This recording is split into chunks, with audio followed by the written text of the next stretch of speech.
महाराज जी, मेरा जो सवाल है वो बच्चों से रिलेटेड है थोड़ा। जैसे आजकल के बच्चों को संस्कारित करना माता पिता के लिए एक बहुत बड़ा कार्य हो गया है। जैसे हम उनको पुराण समझाते हैं तो वो बोलते हैं कि नहीं, स्कूल की पुस्तक में रामायण अलग कहती है, महाभारत अलग कहती है।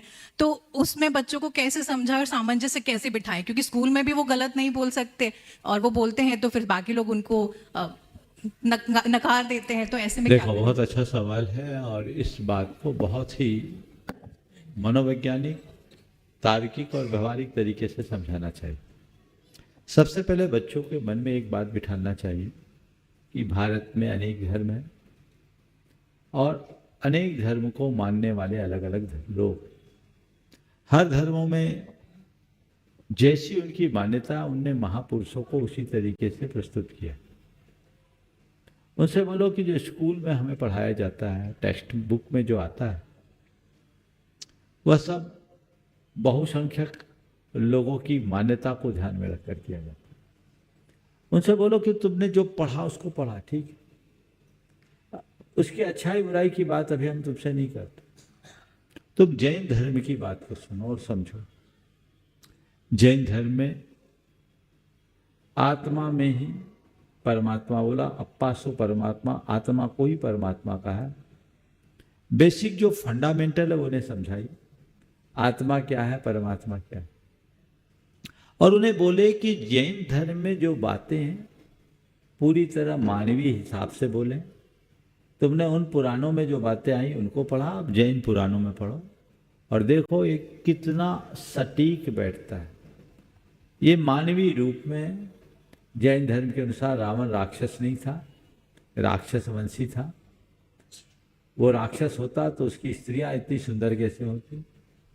जैन धर्म के अनुसार हनुमान, बाली, सुग्रीव आदि वानर नहीं थे। वानर उनके वंश का नाम था। वानर शब्द में वा और नर दो शब्द हैं। वा का अर्थ होता है श्रेष्ठ और नर यानी मनुष्य। जो श्रेष्ठ मनुष्य वे वानर कहलाते थे। तो बहुत हाईटेक थे वे, हम जैसे सामान्य मनुष्यों से ज़्यादा उन्नत टेक्नोलॉजी से युक्त थे।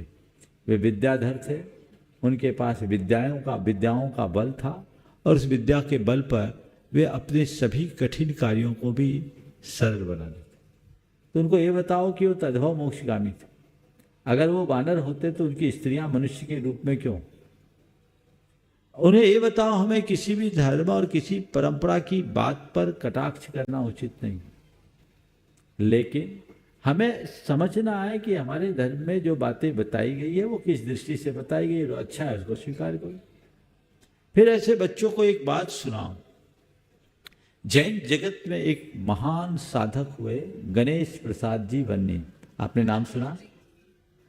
बच्चों को गणेश प्रसाद जी बन्नी के बारे में बताओ कि वो जन्मतः जैन नहीं थे, वे एक असाटी वैश्य थे। उनके घर के सामने एक जैन मंदिर था। उत्तर प्रदेश ललितपुर जिला के मड़ावरा गांव में उनका जन्म हुआ।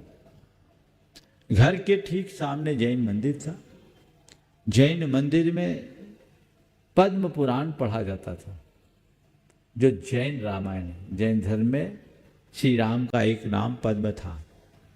वो पद्म पुराण सुनते सुनते उनके पिछले जन्म का कोई संस्कार होगा, जैन धर्म के प्रति अनुराग हो गया, वो जैन बन गए और जैन बनकर महान जैन संत बने क्षुल्लक गणेश प्रसाद वर्णी, जिन्होंने शाद्वाद महाविद्यालय, बरनी भवन मोराजी जैसे, उदासीन आश्रम इसरी जैसे कई बड़े बड़े शिक्षा केंद्रों को स्थापित किया। बरुआ सागर में भी एक खोला, न जाने कितना। तो बच्चों को ये समझा, उन प्रसंगों को उन्हें सुनाओ, खुद भी आप पढ़िए, बच्चों के हृदय में उसका बहुत प्रभावी असर होगा और फिर उन्हें दोबारा कुछ कहने की जरूरत शेष नहीं रहेगी। समझ गए?